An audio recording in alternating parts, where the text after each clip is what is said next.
Today, we're making 3 unique terrazzo planters. The first uses local sand and rocks that I gathered from my property. The second one uses broken beer and wine bottles for the aggregate. And the third one here in the middle uses sand and a mixture of stones, all from the big box store. So let's get started on modern builds. We're also experimenting with 3 different mold making techniques, from easy, medium, to hard, with more ability to customize at each level. And we're starting at level 1, easy mode. All you'll really need is a basic 5-gallon bucket and a smaller pot or bucket that fits inside. I used hot glue to attach this 3/4-inch plywood piece that I'll clamp to the bucket to hold the inner pot in place. I used basic F-style clamps and was careful not to over-tighten them. Ta-da! This should work great, but before we do this pour, I want to add a little bit more meat onto the bottom of this planter to create a drain reservoir in our terrazzo pot.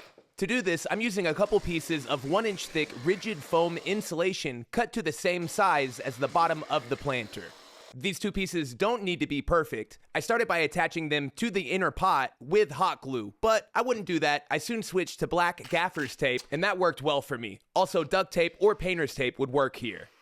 I think this is gonna work great, and now there's not gonna be so much concrete at the bottom of this planter. And this drainage space should help prevent root rot. To help our terrazzo concrete release from our mold, I applied a coat of paste wax onto the inner pot and the 5-gallon bucket. And after 10 minutes, came back to buff off all the excess. Vegetable oil also works well for this. If you've seen me make terrazzo before, then you've heard me talk about how easy it is to mix your own concrete. It's a basic ratio of 3 parts aggregate. I got a mixture of rocks from around my property. A lot of these look pretty boring from the outside, but I'm hoping once we grind them back, we reveal some really cool colors and patterns. A lot of these stones were too big for this project, so after I washed them, I then broke them down with a sledgehammer into smaller pieces. Looking back, I wouldn't have done this in my mixing tub because it broke the plastic. Now that this is all processed, the largest stones we have are about 1/2-inch pieces. Next, you're gonna have 2 parts sand. I wanted to stay on theme gathering my supplies from my property. So I walked down to the end of my driveway where all this sand washes down, and I loaded up a 5-gallon bucket. There were a decent amount of little rocks mixed in, so I picked those out, and then I washed the sand to remove any organic material or soil that floats, along with other contaminants like dust that's gonna make the concrete a little bit more brittle once everything cures. And I'm sure this isn't perfect, but I'm excited to try. And finally, for our mix, we need 1 part Portland cement. This is white Portland cement, and it's the only thing I couldn't source for myself. I got this from a local contractor supplier called Builder's Supply. Let's mix. I'm using a 5-quart container to portion out my ingredients, starting with 3 buckets of rocks. Then we'll do 2 buckets of sand. I'm sure there was a couple pebbles in it, so I poured this a little heavy. And then finally, I did 1 bucket of Portland cement. After that, I poured some water and started mixing everything up. I should have mixed all of this together when it was dry first. I don't know why I didn't, but I'm gonna mix the heck out of this to make sure it's all incorporated. Next, you're gonna see me pour some concrete mixture into our 5-gallon bucket before inserting our inner mold piece. I clamped it in place and then added concrete up to the rim of our bucket. And now one of the most important steps, knocking out air bubbles.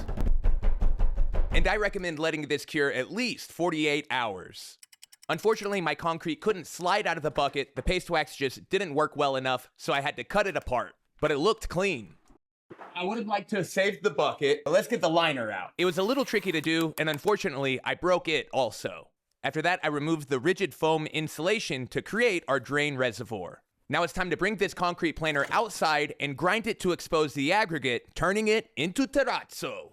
I'm starting simple by using this affordable diamond wheel that I picked up from Amazon on my angle grinder. I'm just dry grinding back and forth, slowly exposing the aggregate. This looks so cool, and you could totally leave it here if you like the light pebble aggregate look, but I think I'm gonna get bigger aggregate exposed if I do 1 more pass around the planter with the diamond grinding disc. My big tip here is not to put a lot of downward force. You want to let the weight of the angle grinder do the majority of the work while you're making sure that it doesn't dig in or carve in on an edge.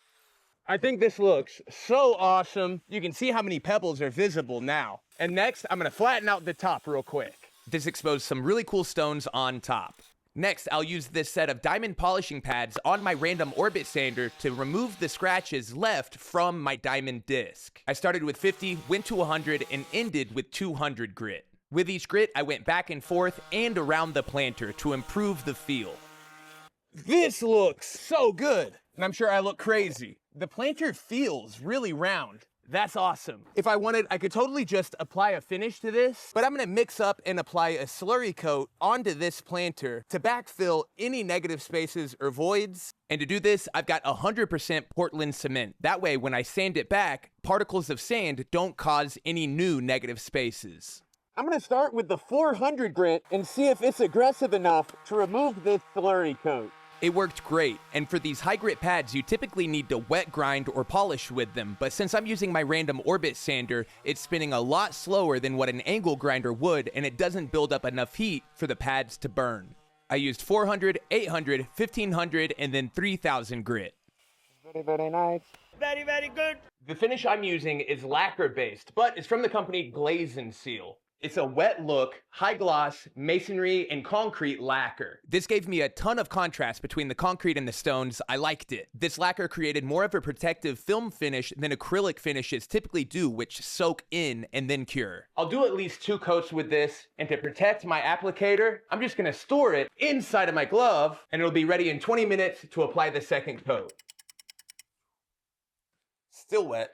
And I should have put on gloves here. You really don't want this lacquer on your hands. It's tough to get off. And that's planter number 1 complete. I've got another plastic liner here, and we've got all this space in the bottom that it drains into. That means I don't need this bottom part of the tray so that these drain holes work.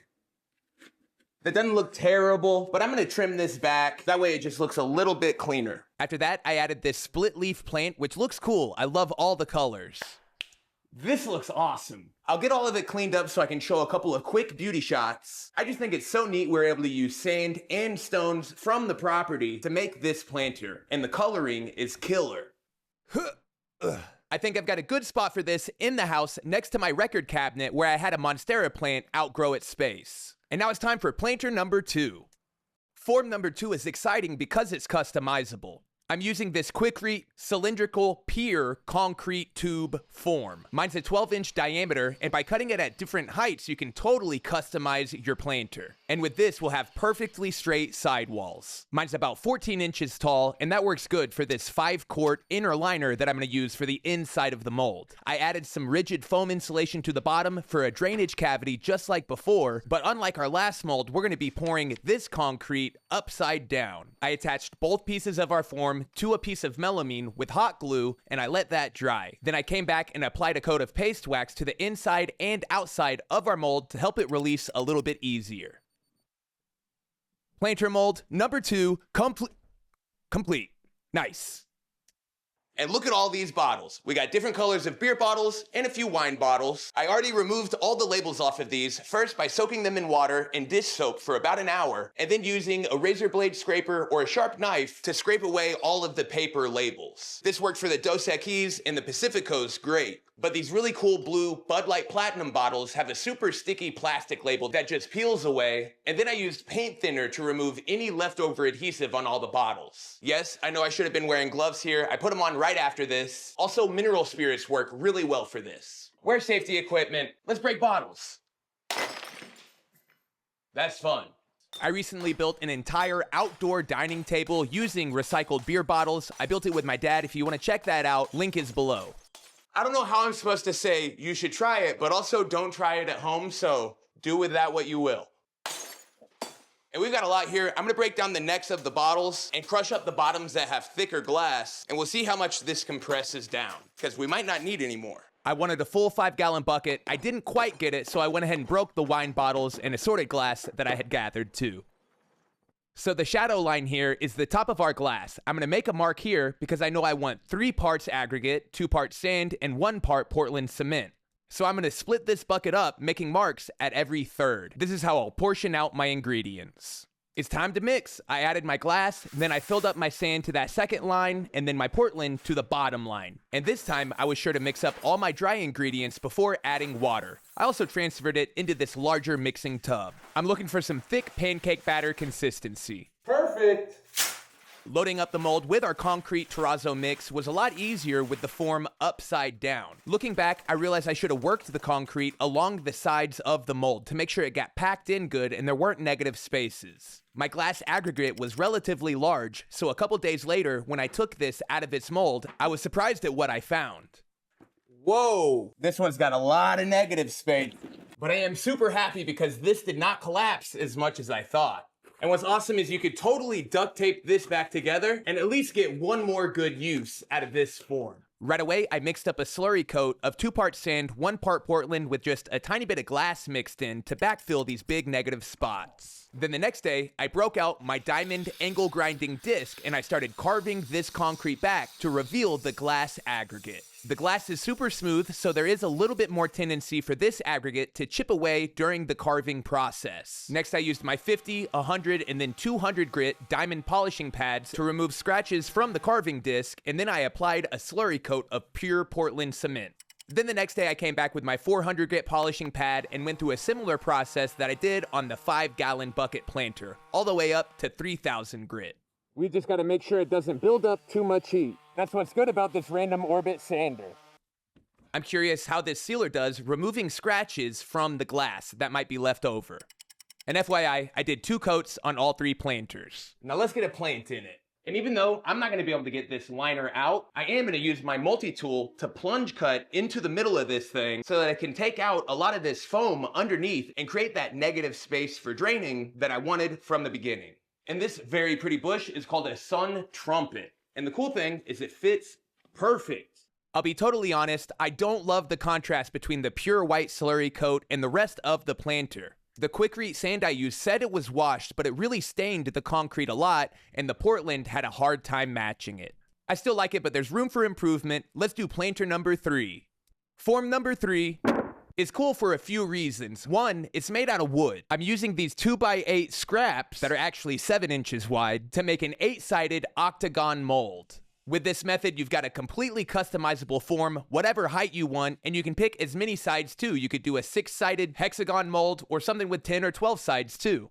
I used my circular saw to cut these to 18 inches long, and then I set my table saw blade to 22.5 degrees, and I cut that angle on each edge of all 8 pieces. All those angles add up to 360 degrees, which should create a perfect mold.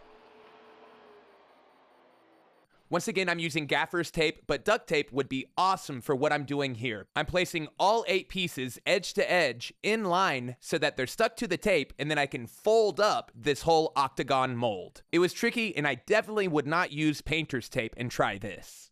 Awesome! My original plan was to use this 5-gallon bucket as the inside of our mold. It's just a little bit too snug with our pieces being 7 inches wide, so instead I'm going to be using this 2-gallon bucket with a slightly smaller diameter. I used the oscillating multi-tool to trim off these ridges around the top of the bucket and then added 4 layers of 1-inch rigid foam insulation to make this negative space in our planter a lot larger. Once again, I attached all my pieces with hot glue and I used a piece of melamine for the bottom of our mold. But that's actually going to be the top of our planter. And after applying paste wax, it's time to mix. And pour number 3 is really exciting. It's going to be my first ever pigmented concrete pour. I got this 24-pack of mica pigment powders, and I think I'm going to go with a base blue color. And I'll probably mix in a little bit of each color on the left and right. That way I make sure I have enough pigment. We're just experimenting. My aggregate is going to be a mix of marble chips and river pebbles from Home Depot. I also got what's hopefully a better sand. This one is washed and screened. Hopefully it doesn't stain the concrete. I'll still throw in a little bit of white. I've just got a little left. And the same white Portland as always. Let's mix. Our ratio is still 3 parts aggregate. I'm using half marble chips and half pea gravel and filling 1 5-gallon bucket. Then I did 2/3 of a bucket of sand and I added pigment to my 1/3 of a 5-gallon bucket of Portland cement. Now this is real quick where I want to talk about my big mistake. I'm using mica powder rather than iron oxide concrete pigment. Once I mixed this up, you really couldn't tell that there was any pigment in the mixture. Mica powder works a lot better for epoxy projects and things that are not as opaque as concrete. Partway through, my mold started to try to come apart, so I went around it with packing tape and tried to remove as many air bubbles as possible. Even though it's not very pigmented, I think it's still going to look awesome. In the future, though, I am really excited to try iron oxide concrete pigments. Whoa! That's cool, you can see the wood grain. And it looks like this could totally be reused. I ended up using a more aggressive carving disc because I wanted to remove more material and get thicker aggregate pieces exposed. This disc is the best one I've found on Amazon. I'll leave links to all the stuff I'm using below. Next, I switched to the same diamond wheel that I've used on my other planters to remove the deep scratches left by the aggressive carving disc. And then after that, I could use my 50, 100, and 200 grit polishing pads to remove some more fine scratches. To end the day, I applied a coat of pure Portland slurry. Since we're taking a little bit more of a pro approach, on planter number 3, I broke out the wet angle grinder, and this is what I'm gonna use, starting with 400 grit, to grind down and polish post-slurry coat. Wet grinding clears away the aggregate that you're grinding, making your disc way more effective. Grinding with a 400 grit wet is about as aggressive with grinding with a 100 grit pad dry.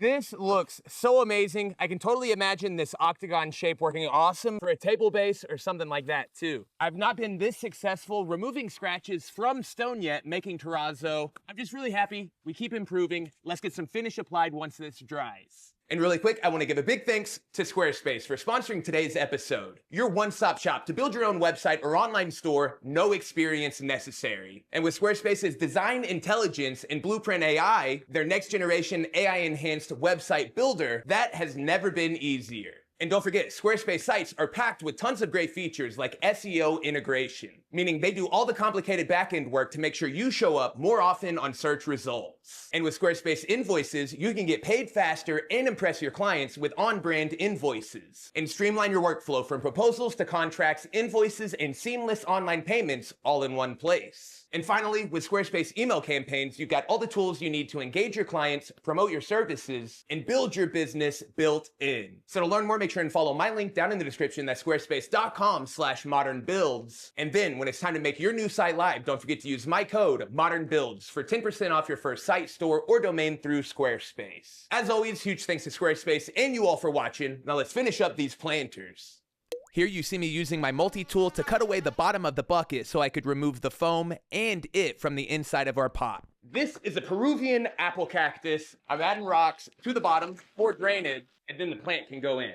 This is the only one that I didn't use a liner for, but I've never had a concrete planter kill a plant before. Usually it's me. I'm honestly stunned at how good this looks. The combination of marble chips and pea gravel really balances nicely, and I think it's insane how vivid some of these river pebbles are. I think these are a little bit more vibrant and unique compared to the rocks that I got on my property. But I know one thing, I learned a lot in this episode. Let me know which planter, 1, 2, or 3, is your favorite down in the comments below, and if you make one like this, I would love to see it. Send it to me on Instagram @ModernBuilds. You know I've got more terrazzo coming soon. I'm obsessed with it. I want to build up to eventually doing pour-in-place kitchen countertops. If you're on mobile, hit the hype button. I appreciate it, and we'll see you next time on Modern Builds. Bye, everybody.